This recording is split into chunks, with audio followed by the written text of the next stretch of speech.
satisfying the given conditions। तो ये है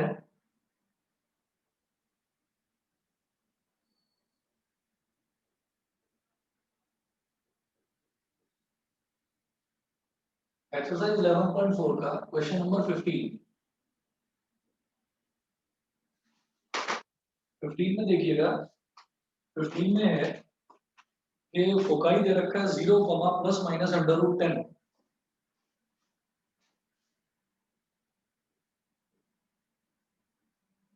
0, प्लस माइनस अंडर रूट 10। ठीक है, एंड पासिंग थ्रू 2, 3।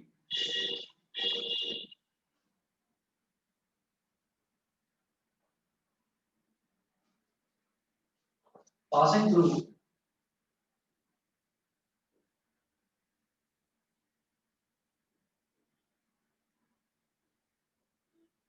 2, 3। तो मैं ये जानता हूं कि फोकस क्या क्या होते हैं इसके, हाइपरबोला के फोकस क्या क्या होते हैं। एक तो होता है ए प्लस माइनस ए ई कॉमा 0, एक तो ये होता है फोकस। दूसरा ये तो होता है हमारा, जब हमारा हाइपरबोला जो हॉरिजॉन्टल एलिप्स वाला जो हाइपरबोला बनता है, ठीक है, तो उस केस में तो प्लस माइनस ए ई कॉमा 0 होता है। और दूसरा जो वर्टिकल वाला हाइपरबोला बनता है उस केस में होता है 0, प्लस माइनस बी ई।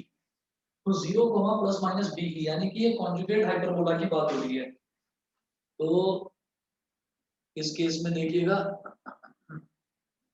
हम ये कहेंगे by observing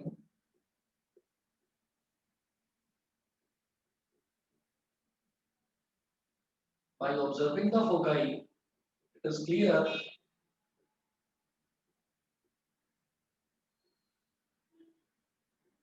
that it is a conjugate hyperbola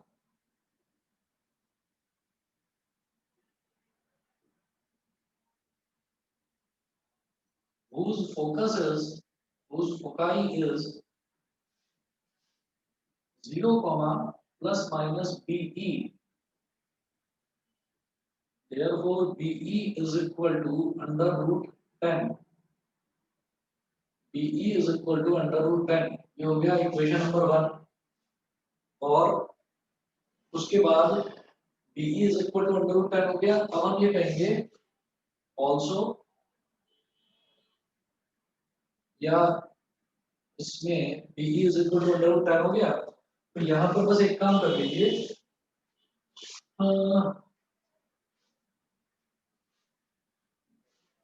हमने कहेंगे स्क्वायरिंग बोथ साइड्स।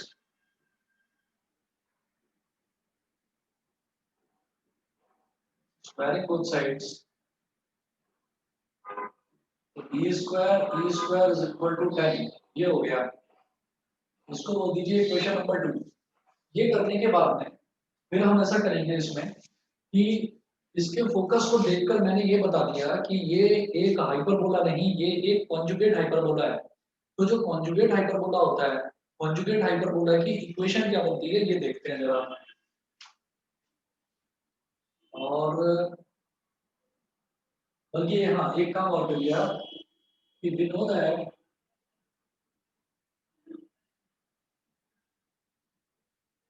और conjugate hyperbola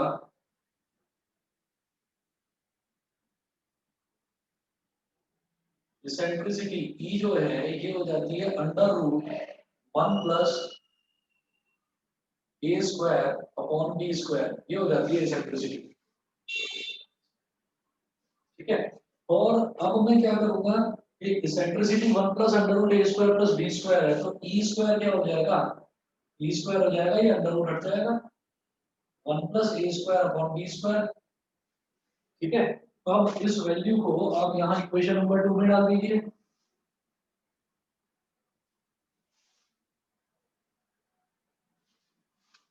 therefore b square को एज इट इज, और ई स्क्वायर की वैल्यू 1 प्लस ए square upon B square, 1 plus ए square upon B square, इसमें डाल दिया under root, मतलब इसमें ई स्क्वायर वाली जगह पर इज इक्वल टू 10। अब आप एलसीएम ले लीजिए, बी स्क्वायर ये हो गया B square plus A square upon B square is equal to 10। यहाँ बी स्क्वायर से बी स्क्वायर कैंसिल आउट हो गया, तो B square plus A square is equal to 10 हो गया। इसको हम क्या बोल देंगे, बस ऐसे ही कर दीजिए, अभी ऐसे ही रहने तो B square plus A square is equal to 10। ठीक है। और ये करने के बाद में अब मैं ये कहूंगा, इसको इक्वेशन नंबर 3 बोल दीजिए। Since it is a conjugate hyperbola,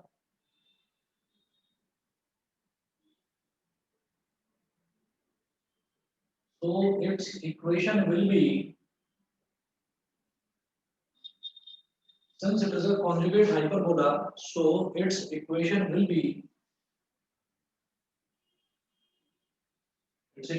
be, minus x square upon a square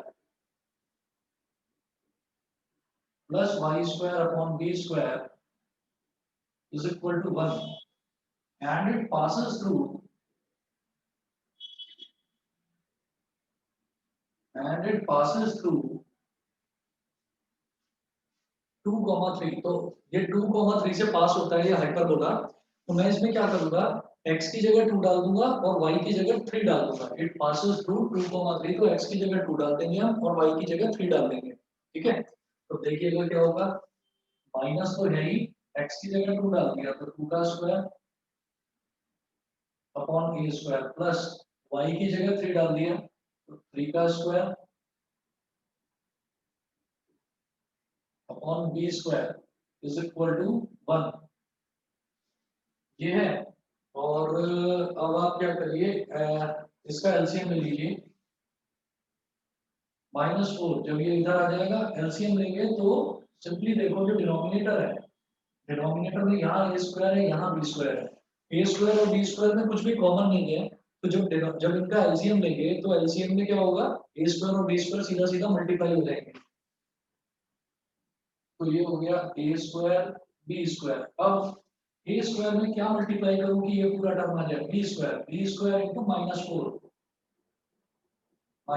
B square plus b square में क्या मल्टीप्लाई करेंगे, ये पूरा टर्म आ जाए ए स्क्वायर इंटू 9, तो ये हो गया 9 a square is equal to 1। अब इस ए स्क्वायर बी स्क्वायर को इधर ले जाओ, ये हो जाएगा -4 b square plus 9 a square is equal to a square b square. इतना हो गया। अब ये करने के बाद में मुझे क्या करना होगा इसमें कि जैसे a b square plus A square की वैल्यू 10 है, तो इसमें से आप बी स्क्वायर की वैल्यू ए स्क्वायर की टर्म्स में निकाल दो। तो मैंने क्या करा, बी स्क्वायर को क्या लिख सकता हूँ, 10 माइनस ए स्क्वायर, तो -4 और बी स्क्वायर की जगह हम लिखेंगे 10 माइनस ए स्क्वायर, ये हो गया। ठीक है, plus 9 a square is equal to a square b square है, तो ए स्क्वायर को एज इट इज रहने दो और बी स्क्वायर की जगह लिखेंगे 10 minus a square, 10 minus a square. फिर इसको मल्टीप्लाई करिए, 4 10 जा 40 with minus sign, -40 -4 into minus a square हो गया plus 4 a square plus 9 a square, और ए स्क्वायर इंटू 10 कितना हो गया 10 ए स्क्वायर, और a square into minus a square ये हो जाएगा -a⁴। अब इन सबको इधर ले आओ, तो plus a⁴, 4a square plus 9a square 13a square हो गया, तो plus 13a square minus 10a square -40 is equal to 0। Let a square is equal to t, a square को t मान लो, तो क्या होगा, ये a⁴, a⁴ क्या हो गया t स्क्वायर, a स्क्वायर को t माना है तो a स्क्वायर की जगह क्या आ गया t, 13t minus 10t minus 40 is equal to 0। 13 minus 10 कितना हो गया 3t minus 40 is equal to 0। अब देखिएगा मुझे क्या करना है, यहाँ पर मुझे इसकी मिड टर्म स्प्लिटिंग करनी है। ठीक है, तो जब हम मिड टर्म स्प्लिटिंग करेंगे तो इसमें मुझे ये देखना है कि ये जो 3t है इसको किस तरह से स्प्लिट करूं कि उसका मल्टीप्लीकेशन जो है -40 के बराबर आ जाए। ये कैसे किया जाएगा? -40 के बराबर आ जाए इसका multiplication.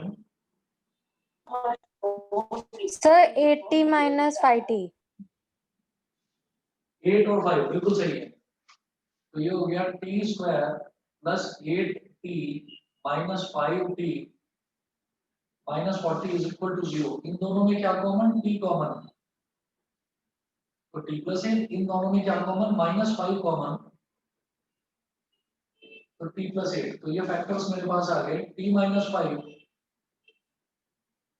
Multiplied by t plus 8, t - 5 multiplied by t plus 8 is equal to 0। ये हो गया। अब आप देखिएगा यहां से t - 5 इज इक्वल टू 0 और t plus 8 is equal to 0। तो t इज इक्वल टू 5 और t इज इक्वल टू -8। मैंने t क्या लिया था? a square.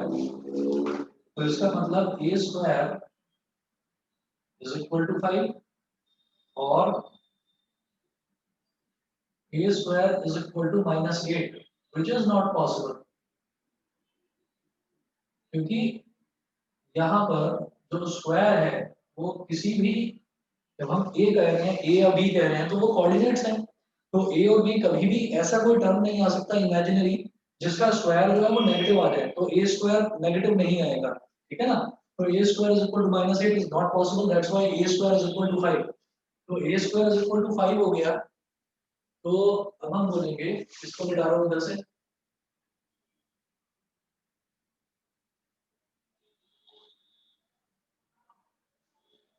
कि अब मैं वापस ये वाली जो इक्वेशन है, इक्वेशन नंबर 3 को यूज करूंगा। लिख देते हैं इधर, using equation 3, using equation 3, a square is equal to 5 है, तो b स्क्वायर की वैल्यू भी 5 हो गई। b square plus 5 is equal to 10, तो b स्क्वायर की वैल्यू भी कितनी हो गई? 10 - 5 यानी कि 5। Therefore equation of hyperbola -x square upon a square plus y square upon b square is equal to 1। तो -x square upon a square कितना? 5 plus y square upon b square कितना? b स्क्वायर भी 5 is equal to 1। और ज्यादा simplify करना चाहें तो हम एक काम कर सकते हैं, इन दोनों का, जब दोनों का डिनोमिनेटर सेम है तो एलसीएम निकालने में कोई प्रॉब्लम नहीं। ये 5 हो गया, न्यूमरेटर में -x square plus y square is equal to 1, 5 इधर चला जाएगा। तो -x square plus y square is equal to 5। बताइए बेटा, सभी को क्लियर है? Yes sir. ठीक है। अच्छा जी, अब इसके बाद में अगर कोई और डाउट नहीं है एक्सरसाइज 11.4 में या 1 में या 2 में या 3 में, तो फिर मैं सीधा इसके मिसलेनियस एग्जांपल्स शुरू करवाता हूँ। ठीक है, मिसलेनियस एग्जांपल्स में क्या है कि जो भी मेरे को क्वेश्चन दे रखा होगा उस क्वेश्चन के हिसाब से ही मैं सोचकर देखूंगा कि यहाँ एलिप्स यूज होगा, पैराबोला यूज होगा, हाइपरबोला यूज होगा, क्या यूज होगा। ठीक है जी, 1 मिनट वेट करिए बस।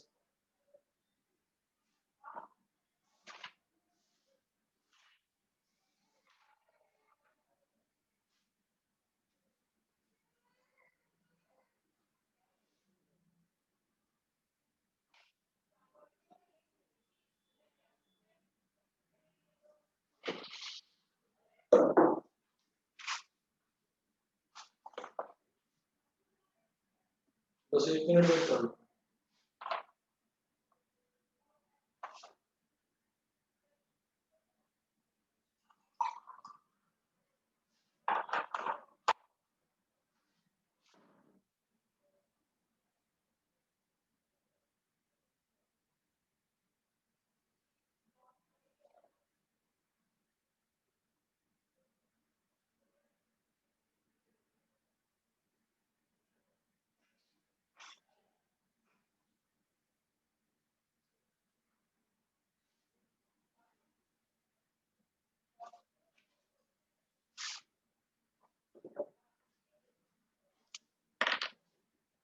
चलो जी, अब इसमें page number 262 example number 17 miscellaneous से स्टार्ट कर रहे हैं।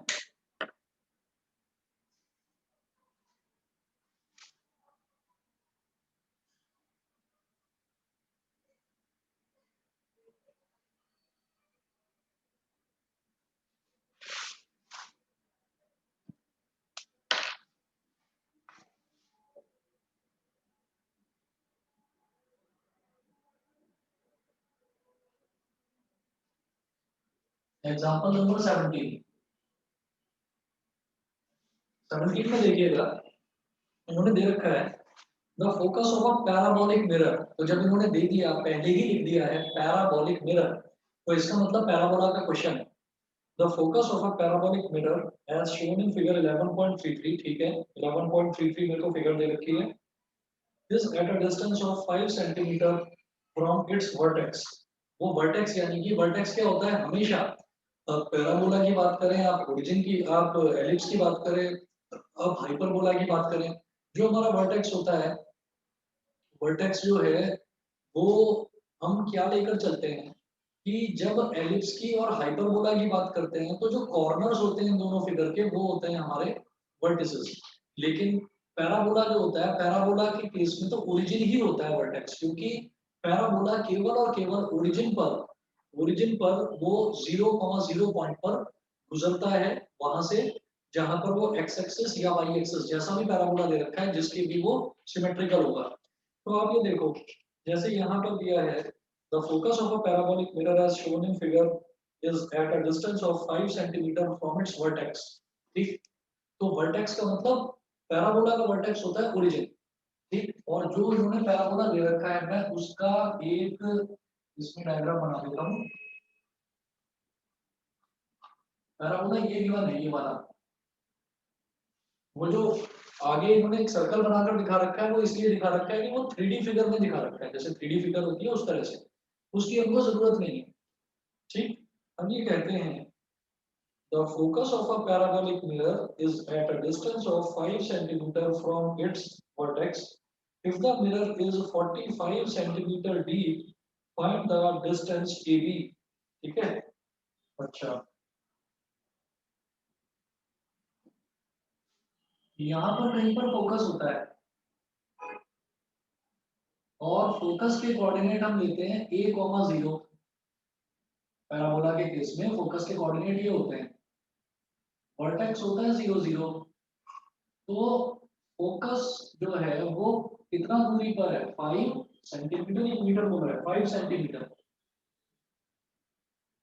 मतलब ये जो डिस्टेंस है ये 5 सेंटीमीटर है। ठीक है, दूसरा इन्होंने क्या बोला है, इफ द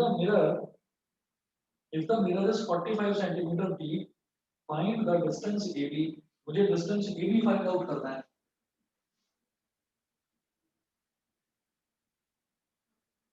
तो इस तरह से बना रखा है इसको,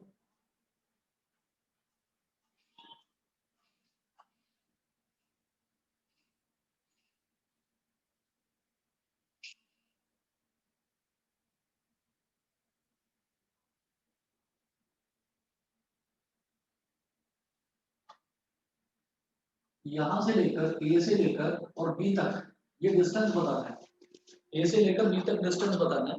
ये जो AB डिस्टेंस है, आप अगर पैराबोला का डायग्राम आपको याद हो तो ये समझ में आ जाएगा कि ये AB डिस्टेंस क्या होता है, ये हमारा लेटस रेक्टम होता है, ये लेटस रेक्टम होता है। तो आप एक काम करिए, इन्होंने बोला है कि जो मिरर है, मिरर कितना है, मिरर 45 सेंटीमीटर डीप है, मतलब यहां से लेकर और यहां तक वाली जो लेंथ है ये 45 सेंटीमीटर दे रखी है, मिरर इतना गहरा है। ठीक है, अब इसमें हम क्या करेंगे कि by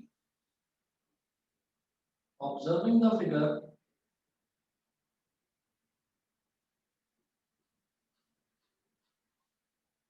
it is clear that by observing the figure it is clear that this parabola this parabola is of the type y square is equal to 4ax. This parabola is of the type y square is equal to 4ax. ठीक है, तो जब ये y square is equal to 4ax वाली type का हो गया, तो यहाँ पर इन्होंने ये बोला है कि ये जो डिस्टेंस है ना, ये वाला डिस्टेंस कितना है 45 सेंटीमीटर। तो मैं पॉइंट ए के अगर कोऑर्डिनेट्स निकालूं, तो यहाँ से लेकर यहाँ तक पॉइंट ए का ये कितना हो गया, ये हो गया, इसको मान लीजिए x1, और x1 क्या है, इसको 45 बोलो सीधा, ये 45 हो गया, और इसको बोल दीजिए y1।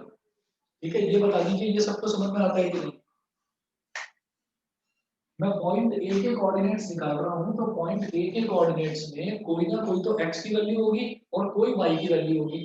तो जब मैं पॉइंट ए की बात कर रहा हूं, तो यहां से लेकर यहां तक वाला ये जो x वाला डिस्टेंस है, तो यहां लिख दूंगा मैं 45। ठीक, और फिर जब पॉइंट ए की बात कर रहे हैं, तो यहां से यहां तक इसकी हाइट कितनी है, दैट हाइट इज y1। उसको मैंने y1 बोल दी, y1 बोल दिया। बताइए इतना समझ में आ गया। और इस पॉइंट को बीच वाला पॉइंट है, इसको सी बोल दीजिए आप। बता दीजिए, बता इतना क्लियर है। आदित्य, अस्मी, एकांश, Yes. Yes, sir. Yes, sir. हर्षित, बताओ क्लियर है। Kanishka, Aishwarya, Yes, sir. ठीक है जी। अब जरा देखिएगा कि यहाँ पर मुझे x की वैल्यू 45 दे रखी है, लेकिन y की वैल्यू मुझे नहीं पता। मोरोवर इन्होंने फोकस दे रखा है, फोकस कितना है 5 सेंटीमीटर। ठीक है, तो पहले तो हम ये कहेंगे, इसको बोल दीजिए equation number 1। Since focus is 5 centimeter from vertex। Vertex क्या होता है, वर्टेक्स होता है ओरिजिन। तो ओरिजिन से 5 सेंटीमीटर की दूरी पर है फोकस, ओरिजिन से 5 सेंटीमीटर की दूरी पर है। तो मैं इसको क्या बोलूंगा कि यहाँ से यहाँ तक वाली जो लेंथ है ये 5 हो गई। तो a की वैल्यू हो गई 5, a comma 0, a comma 0 is equal to 5 comma 0। भाई यहाँ से लेकर यहाँ तक वाली जो दूरी है x एक्सिस पर, ये 5 सेंटीमीटर है, वर्टेक्स से फोकस तक की दूरी। और फोकस के कोऑर्डिनेट क्या होते हैं पैराबोला के केस में, a कॉमा 0। a कॉमा 0 का मतलब कि यहाँ से यहाँ तक वाली दूरी यही तो a हो गई, तो a की वैल्यू 5 आ गई। ठीक है, इस वैल्यू को आप इक्वेशन 1 में डाल दीजिए।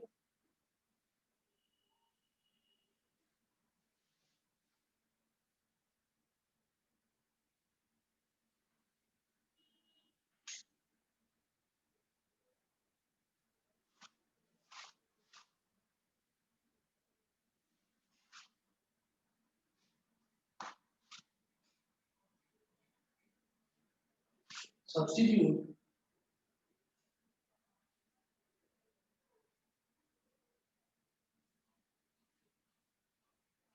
The value of a in equation 1। Equation 1 में आप a की वैल्यू डाल दीजिए, तो क्या हो जाएगा, y square is equal to 4 into a की वैल्यू क्या है 5, 4 into 5 into x, y square is equal to 20x। ठीक है, तो हम ये कहेंगे कि since parabola passes through since parabola passes through point A। Point A क्या है बेटा 45 y1,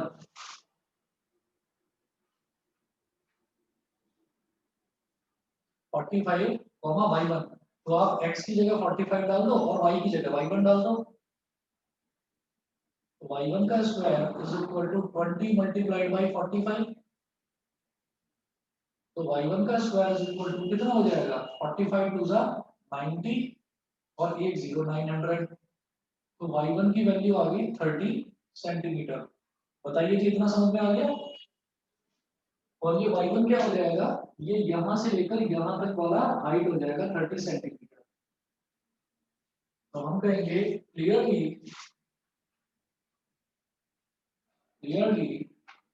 length A B is equal to ये 30, तो ये नीचे वाला भी 30, 30 प्लस 30 मतलब 60 सेंटीमीटर। बताइए क्लियर है प्रियांशी? समझ? बताइए। Yes sir. Yes yes sir. Sir. ठीक है जी। अब इसी तरीके से जैसे मैंने एग्जांपल नंबर 17 देखा, अब एग्जांपल नंबर 18 देखते हैं। A beam is supported at its ends by supports which are 12 meters apart। ठीक है। अच्छा, बीम का मतलब क्या है? बीम का मतलब ऐसा होता है कि जैसे मान लीजिए कोई भी हम किसी बड़ी बिल्डिंग की बात करते हैं, तो बिल्डिंग में बहुत बड़ी बड़ी बीम्स होती हैं आयरन की। तो वो जो बीम्स हैं, उन बीम्स के ऊपर जो है काफी सारा जो वेट है वो सारा का सारा वेट उसके ऊपर होता है, बीम के ऊपर। तो बीम ऐसे स्ट्रेट होती है। तो जब कोई एक स्ट्रेट रॉड है, मान लीजिए हमने कहा कि कोई आयरन की स्ट्रेट रॉड है, उस पर पूरी बिल्डिंग का वेट पड़ा हुआ है, तो धीरे धीरे over a period of time क्या होगा कि वो जो बीम है ना, वो थोड़ी सी इस तरीके से बेंड हो जाएगी। थोड़ी सी वो बीम वो ऐसे स्ट्रेट ना रहकर वो थोड़ी सी बेंड हो जाएगी। तो इन्होंने यही बताया है कि a beam is bent in the form of a parabola. ठीक है। तो अब जरा देखिएगा, पहले मैं ये देखना चाहता हूँ कि इसमें फिगर दे रखी है या नहीं दे रखी है। इससे पहले वाले क्वेश्चन में तो लिखा हुआ था फिगर 11.33। हाँ, इसमें फिगर नहीं दी है, तो सॉल्यूशन में मुझे फिगर दिखाई दे रही है, उसको छोड़िए, हम अपने हिसाब से सोचते हैं। A beam is supported at its ends by supports which are 12 meters apart। तो मैं जानता हूँ कि बीम जो है वो हमेशा हॉरिजॉन्टल होती है। तो अब क्या करेंगे इसमें?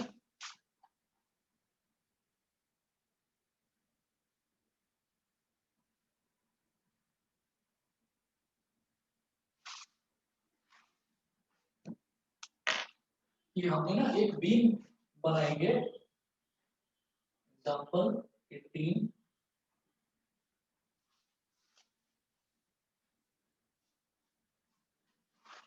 तो एक बीम बनाएंगे जो कि टिल्ट हो गई है, थोड़ी सी अंदर की तरफ वो झुक गई है।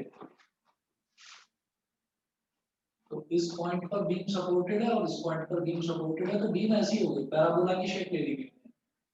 ठीक है। और ये जो पोजीशन है, ये यहां से लेकर और यहां तक, ये पॉइंट आपके 12 मीटर की दूरी पर है, 12 मीटर अपार्ट है। उसको अभी देखेंगे। तो जब ये ऐसा बन गया तो इसका कोई सेंट्रल पॉइंट तो होगा। तो मैंने ए की एक्सिस ड्रॉ कर ली यहाँ पर इस तरह से। ठीक है। किसी भी बच्चे को ना समझ में आए कोई भी चीज तो प्लीज पूछ लेना। इसमें कॉनिक ही है, कॉनिक की मिसलेनियस ही है जो थोड़ा बहुत समझने लायक है, देखना। अच्छा, अब इन्होंने ये बोला कि a beam is supported at its ends by supports which are 12 meters apart। तो एक सपोर्ट ये है और एक सपोर्ट ये है, मैं अभी दिखाऊंगा। इस सपोर्ट में और इस सपोर्ट में जो डिस्टेंस है दोनों के बीच में वो 12 मीटर का है, 12 meters apart। उसके बाद देखते हैं कि since the load is concentrated at its center, सारा का सारा लोड बीम के सेंटर पर कंसंट्रेटेड है, तो बीच में से झुक जाएगा, जैसे ये ऐसे झुक गया।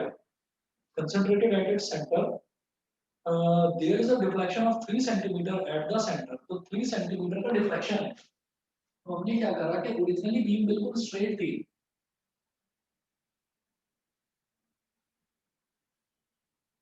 ओरिजिनली जो है बीम बिल्कुल स्ट्रेट थी, और यहाँ पर एक सपोर्ट है इस जगह, और यहाँ पर एक सपोर्ट है, और यहाँ पर जो डिफ्लेक्शन हो जाता है ना बेटा, वो डिफ्लेक्शन होगा 3 सेंटीमीटर का। 3 सेंटीमीटर का डिफ्लेक्शन हो गया। और ये जो गैप है यहाँ से लेकर यहाँ तक, ये 12 सेंटीमीटर 12 मीटर का गैप है। तो क्लियर सीधी सी बात है कि ये 6 मीटर होगा और ये भी 6 मीटर होगा, 6 मीटर 6 मीटर। क्योंकि जब भी कोई पैराबोलिक शेप बनेगी तो वो सिमेट्रिक होगी। तो अगर टोटल 12 मीटर है तो 6 मीटर इधर होगा और 6 मीटर इधर होगा। उसके बाद देखिएगा, अब इन्होंने बोला how far from the centre is the deflection 1 centimetre. ठीक है। तो हम ये कहेंगे कि जो डिफ्लेक्शन आया ना, वो डिफ्लेक्शन यहाँ 3 सेंटीमीटर है। अगर यहाँ पर मेजर करूंगा तो थोड़ा कम होगा, यहाँ पर मेजर करूंगा तो थोड़ा कम होगा, यहाँ मेजर करूंगा तो थोड़ा कम होगा, यहाँ मेजर करूंगा तो थोड़ा और कम होगा। तो वो पूछ रहे हैं how far from the centre, मतलब इस जगह से कितनी दूरी पर डिफ्लेक्शन 1 सेंटीमीटर होगा। तो मैं क्या करता हूँ, मैं यहाँ पर मैं ये कहता हूँ कि मान लीजिए ये वाला जो डिफ्लेक्शन है, ये वाला जो डिफ्लेक्शन है ये 1 सेंटीमीटर है। 1 सेंटीमीटर, तो वो पूछ रहे हैं how far from the centre, मतलब मुझे इस पॉइंट को आप मान लीजिए ए, या आप इसको बोलिए ए, और ये वाले पॉइंट को आप बोलिए बी, और इस पॉइंट को बोल दीजिए पी। इसके कोऑर्डिनेट्स कितने हैं, यहां से लेकर यहां तक वाला जो डिस्टेंस है बेटा, इसको बोल दीजिए आप x1। इस डिस्टेंस को आप x1 बोल दीजिए। तो ये डिस्टेंस तो x1 हो गया। अगर मैं कोऑर्डिनेट्स निकालूं ना p के, तो x वाला एक तो ये डिस्टेंस लिया जाएगा x1, और दूसरा ये कितना यहाँ से नीचे है, तो ये 1 सेंटीमीटर नीचे है, यानी कि मैं इसको लूंगा -1। ये बता दीजिए सबको क्लियर है कि नहीं, बताइए। Yes sir. सभी को क्लियर है। अब देखिएगा। Yes, sir. हाँ जी। अब देखिएगा मैं इसमें क्या करता हूँ, यहाँ पर हमारे पास दो तरीके के ऑप्शंस हैं। हम इसको किस तरीके से कर सकते हैं इस क्वेश्चन को, ये हमारे पास दो ऑप्शंस हैं। एक तो ये कि आप ये मानकर चलो कि ओरिजिन यहाँ पर था, है ना, ओरिजिन यहाँ पर था, और दूसरा आप ये मानकर चलो कि ओरिजिन यहाँ पर था। ठीक, तो मैं इसमें क्या करता हूँ कि क्योंकि मुझे पैराबोला का जो वर्टेक्स है, पैराबोला का वर्टेक्स मुझे ओरिजिन पर ही रखना होता है, तो ये जो पैराबोला बना, तो मैं एक काम करता हूँ इसमें, इसको हटाओ यहाँ से। अभी आप इस पॉइंट को ओरिजिन मानिए और यहां से एक एक्सेस ऐसे ड्रॉ कर लो, क्योंकि मैं पैराबोला का जो वर्टेक्स है उसको मैं ओरिजिन लेकर चलता हूँ। तो ये मेरे लिए बेटा एक्स एक्सेस हो गई, एक्स एक्स डैश, ये हो गया वाई, और ये हो गया वाई डैश। ठीक है, तो अब आप ये देखिएगा कि ये ओरिजिन हो गया। मुझे तो पॉइंट पी के कोऑर्डिनेट्स बताने हैं, तो साफ समझ में आता है जब ये डिस्टेंस 1 सेंटीमीटर है तो ये डिस्टेंस कितना हो जाएगा, 2। बताओ, जब ये वाला डिस्टेंस 1 सेंटीमीटर है तो नीचे वाला डिस्टेंस, क्योंकि टोटल तो 3 है। देखिए मैं इधर और इसको क्लियर करता हूँ।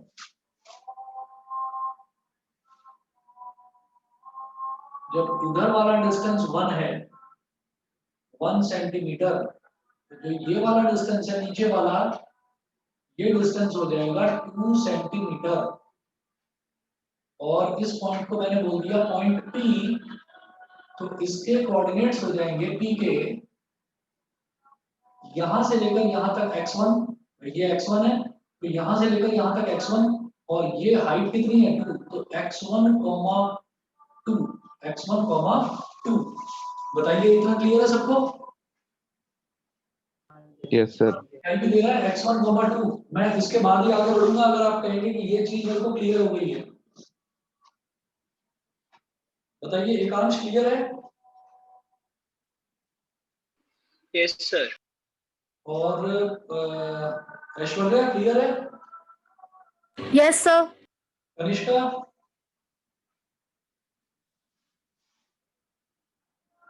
नहीं है। हर्षित? Yes sir. चलिए जी, अब आप देखिएगा कि मुझे तो ये डिस्टेंस निकालना है x1 के, how far from the centre. तो अब मैं इसमें क्या करूंगा, यहाँ पर मुझे एक चीज तो समझ में आ गई कि ये जो मेरे पास ये वाला आया है ना, यहाँ से लेकर यहाँ तक ये 3 सेंटीमीटर, इस 3 सेंटीमीटर को मैं क्या बोल सकता हूँ कि इक्वेशन जो पैराबोला की बनेगी उसको देखते हैं सबसे पहले। तो equation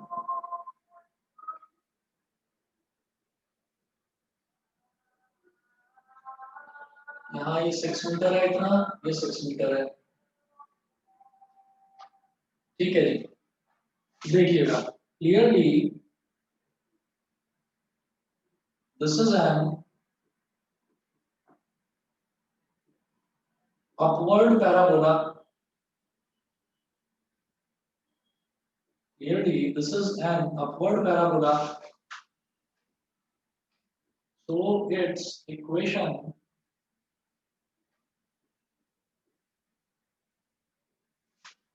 clearly this is an upward parabola, so its equation will be x square is equal to 4ay। इसकी इक्वेशन क्या हो जाएगी, x square is equal to 4ay, है ना। और मैं ये कहूंगा कि ये पैराबोला कहाँ से पास हो रहा है, ये पॉइंट बी से भी तो पास हो रहा है। तो अगर ये ओरिजिन है तो यहाँ से लेकर यहाँ तक की दूरी कितनी है 6 मीटर, तो डी के कोऑर्डिनेट्स क्या हो जाएंगे 6, और बी ओरिजिन से कितनी हाइट पर है 3 मीटर की हाइट पर, तो ये हो जाएगा 3।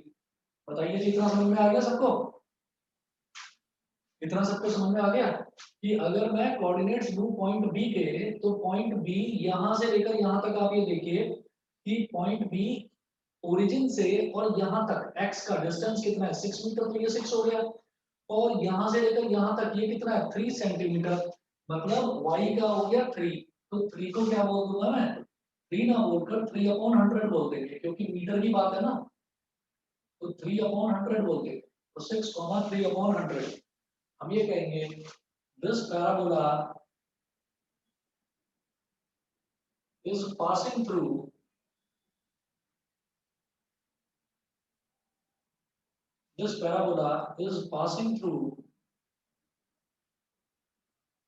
point B 6,3/100, 6,3/100, 6,3/100। तो अब मैं इसमें क्या करूंगा, आप ये देखिएगा कि ये x की जगह 6 डाल देंगे हम और y की जगह डाल देंगे 3/100। तो x की जगह आ गया 6, तो 6 का square is equal to 4a multiplied by 3/100। अभी 425 से 100 होता है, तो ये 3/25 हो गया। और आगे मैं इधर कर रहा हूँ इसको,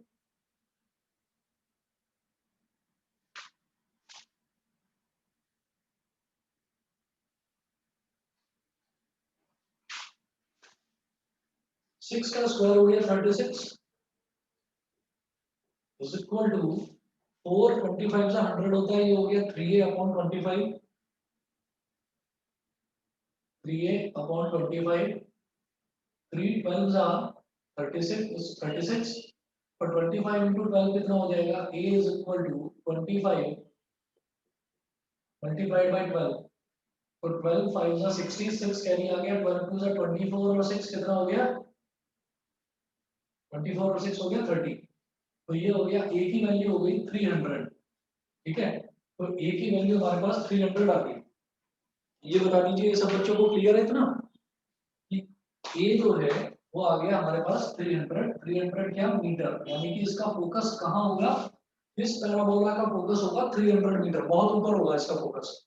खैर छोड़ो, हमें उससे कोई लेना देना नहीं है, a की वैल्यू 300 आ गई। मैं तो क्या जानना चाहता हूँ यहाँ पर, मैं तो इस x1 की वैल्यू जानना चाहता हूँ। तो हम ये कहेंगे जो equation of parabola becomes, parabola की इक्वेशन अब क्या बन जाएगी, x² = 4ay तो है ही। तो x और y तो कोऑर्डिनेट्स हैं जो कि लगातार चेंज होते रहेंगे, x और y तो कोऑर्डिनेट्स हैं, लेकिन a की एक फिक्स वैल्यू होनी चाहिए। तो a की वैल्यू आ गई 300, तो मैं बोलूंगा x² = 4 into 300 into y, x² = 4ay है ना, तो ये हो गया x² = 4 3 1200y। ठीक है, और इसको आप बोल दीजिए इक्वेशन नंबर 1। ये पैराबोला की इक्वेशन है। अब मैं क्या करूंगा इसमें कि हम ये कहेंगे since this parabola is passing through point P,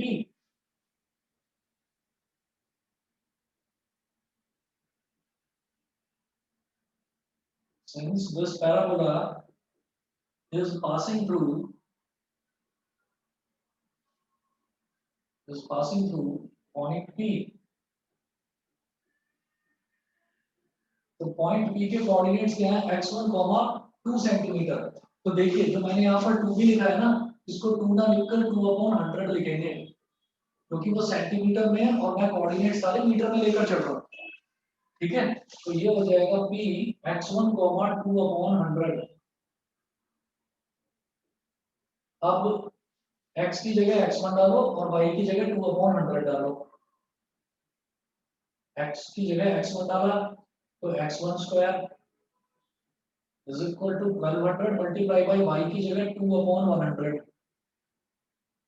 100 से 100 कैंसिल आउट, तो x1 स्क्वायर कितना आ गया 24, x1 स्क्वायर की वैल्यू आ गई 24, ठीक है। तो x1 की वैल्यू क्या आ जाएगी, x1 की वैल्यू आ जाएगी अंडर रूट 24, 24 को मैं क्या बोल सकता हूँ 4 इंटू 6, 4 बाहर आ जाएगा, तो x1 is equal to 2 root 6 metre. बताइए जी, क्लियर है सभी को?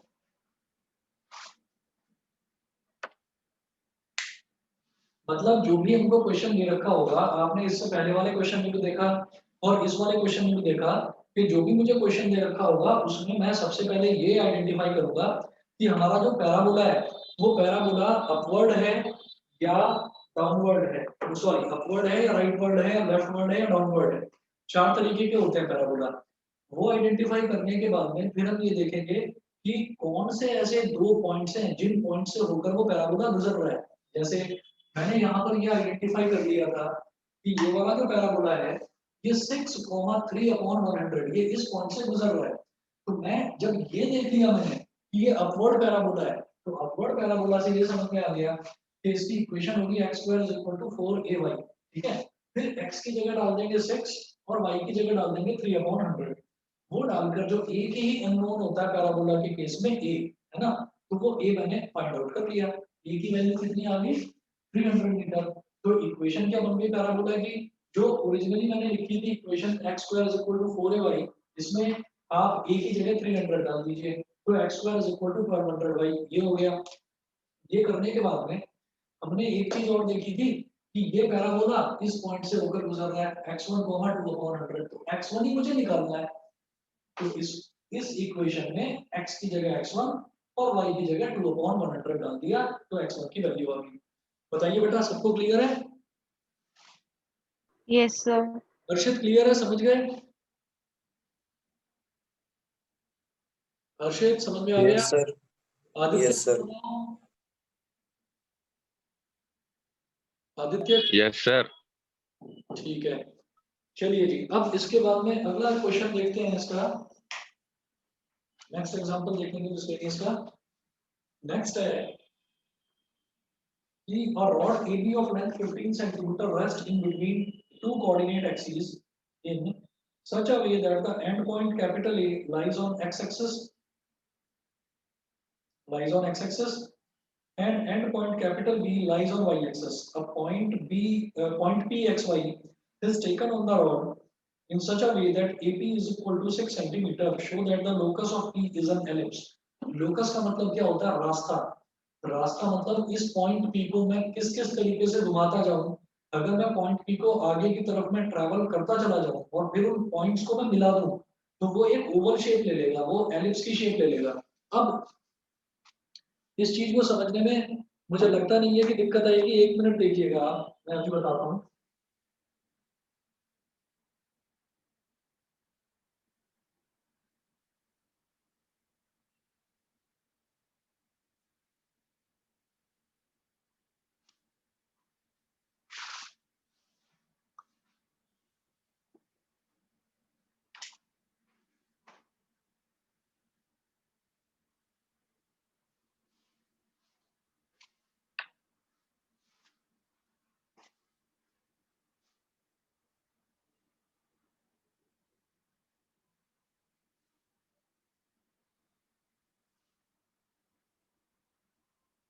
एक्स एक्सेस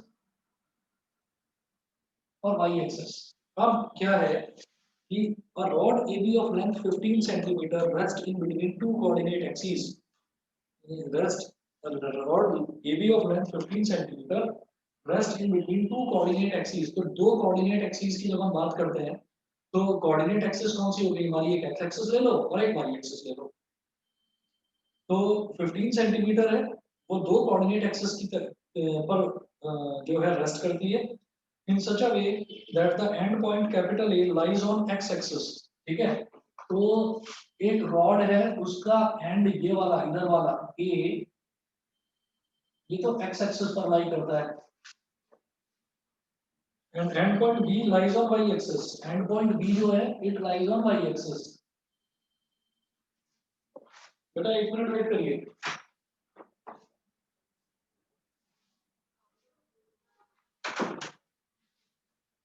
तो ये तो x एक्सिस पर लाई करता है और ये y एक्सिस पर लाई करता है एंड पॉइंट B। उसके बाद a point PXY is taken on the rod। इस रॉड पर एक पॉइंट ले लेते हैं PXY, कैपिटल P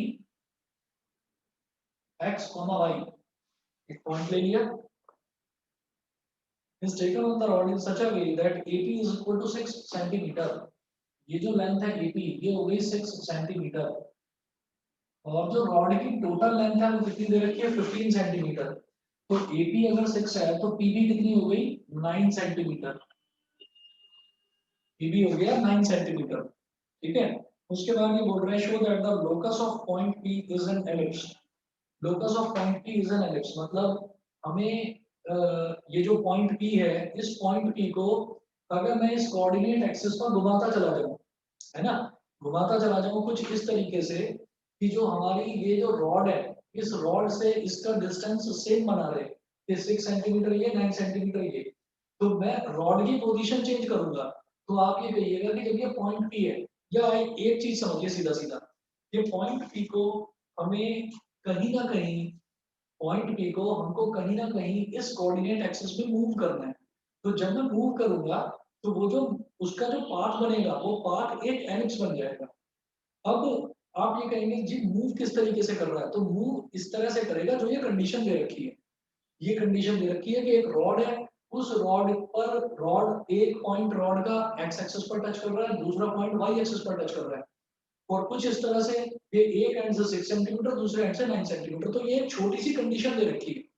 अब यहाँ से मुझे नहीं पता कि ये एलिप्स बनेगा या क्या बनेगा, लेकिन एक चीज ध्यान रखिएगा कि जब भी कभी कोई ऐसा रॉड वाला क्वेश्चन आता है, ये क्वेश्चन बहुत छोटा सा आसान सा है, समझ में आ जाएगा, लेकिन बस कंसेप्ट समझना जरूरी है, फिर दिक्कत नहीं आएगी आपको। कि जब भी कभी कोई रॉड वाला क्वेश्चन आता है which rest between two coordinate axes, तो समझ लेना बनेगा तो एलिप्स ही एलिप्स, ठीक। और जब वो एलिप्स बनेगा और दो कोऑर्डिनेट एक्सिस है तो मैं इसमें एंगल का और ट्रिग्नोमेट्री का यूज करूंगा।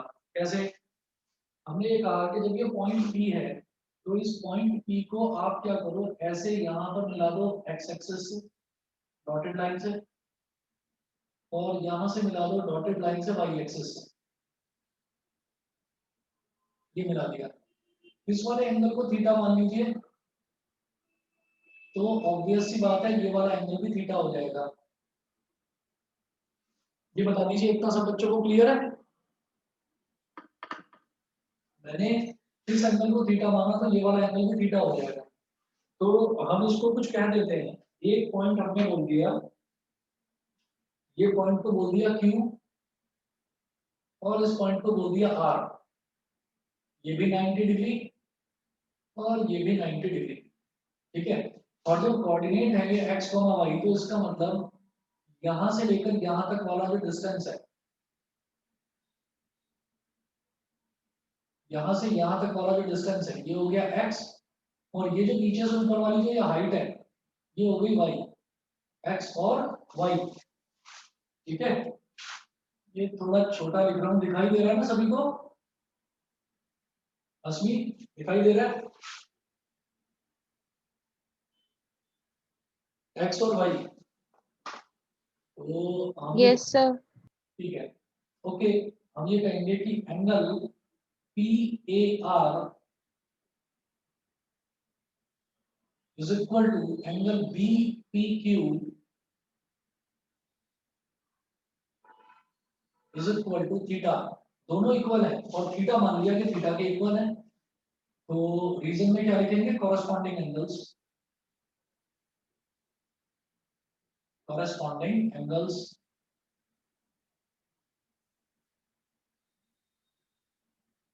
ये हो गया। तो अब आप ये देखिएगा ये कॉरेस्पॉन्डिंग एंगल्स थीटा थीटा दोनों इक्वल हो गए। तो अब मैं इसमें क्या करने वाला हूँ नेक्स्ट,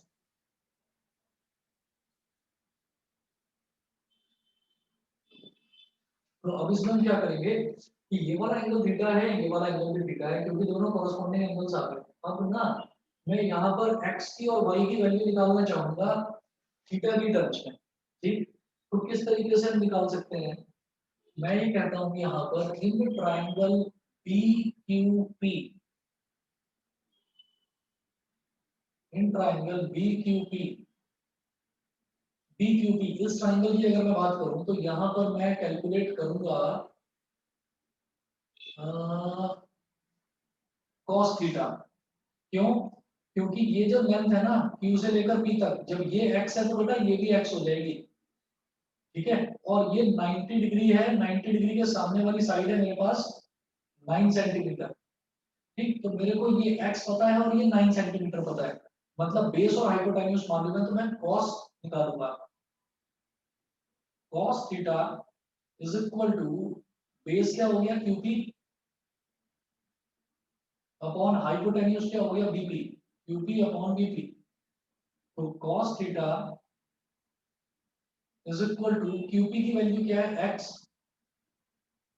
और BP की वैल्यू क्या है 9। तो अब बस इतना करके छोड़ दीजिए, cos theta is equal to x upon 9, equation number 1 है, ठीक है। ये हो गया, बिल्कुल सही। बल्कि ये भी मत करो, आप यहाँ से cos स्क्वायर थीटा निकालो। cos square theta is equal to अब हो जाएगा x अपॉन 9 का होल स्क्वायर। तो cos square theta is equal to x का स्क्वायर अपॉन 9 का स्क्वायर, बस ये लिखकर छोड़ दीजिए, x का स्क्वायर अपॉन 9 का स्क्वायर, और इसको बोलिए आप इक्वेशन नंबर 1, ठीक है। अब मैं क्या करूंगा नेक्स्ट, देखिएगा।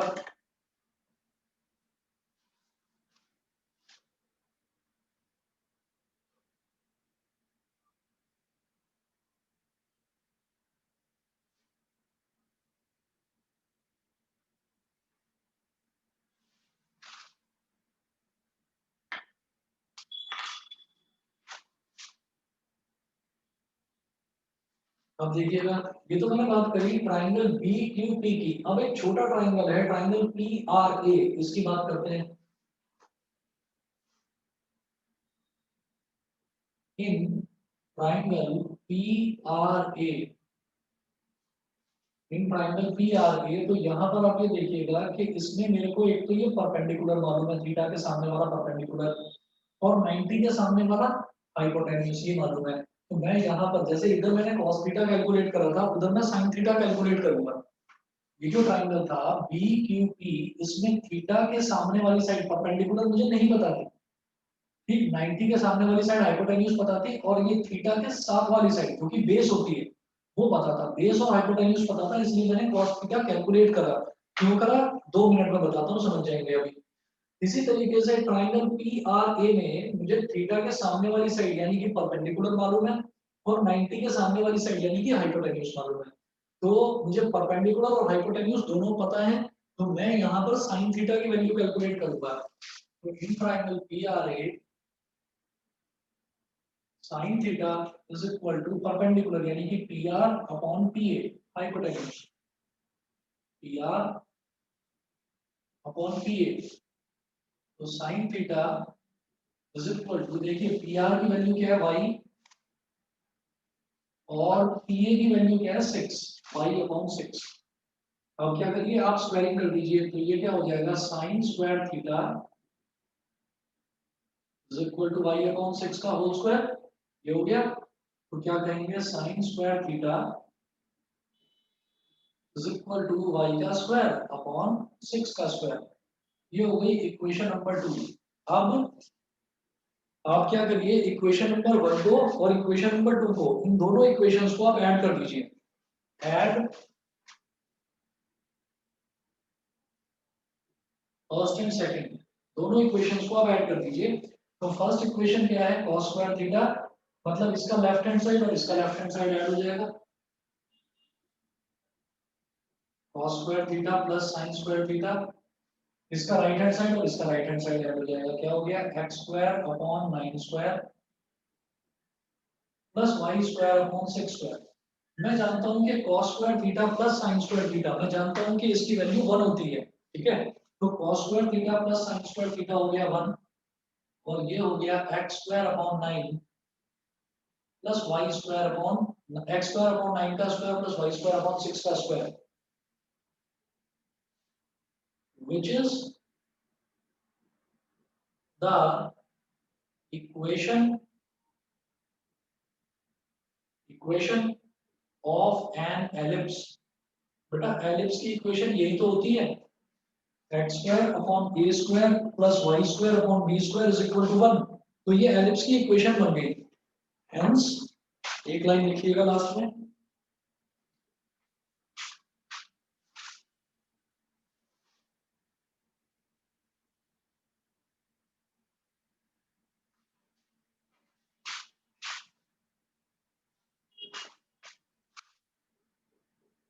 hence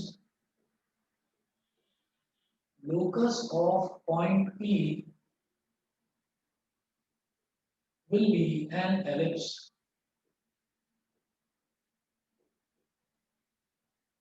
यही चीज मुझे प्रूव करनी थी। बताइए समझ गए सभी बच्चे? सभी को क्लियर है इतना? बताइए। Yes sir. ठीक है, अच्छा जी, चलिए जी, ये हमारे इसके ये एग्जांपल्स हुए। इसके बाद एक क्वेश्चन कर लेना बस, मिसलेनियस एक्सरसाइज का सिर्फ एक क्वेश्चन कर लेना, क्वेश्चन नंबर 1। बाकी क्वेश्चंस मैं समझाऊंगा नेक्स्ट क्लास में करेंगे। आप बस एक क्वेश्चन कर लीजिए इसका, एक्सरसाइज का क्वेश्चन नंबर 1। ठीक है, बस इतना कर लीजिए। अच्छा मुझे ये बता देना कि कॉनिक सेक्शन के बाद में नेक्स्ट कौन सा चैप्टर करना है? कॉनिक सेक्शन के बाद में कौन सा नेक्स्ट चैप्टर करना है बताएंगे?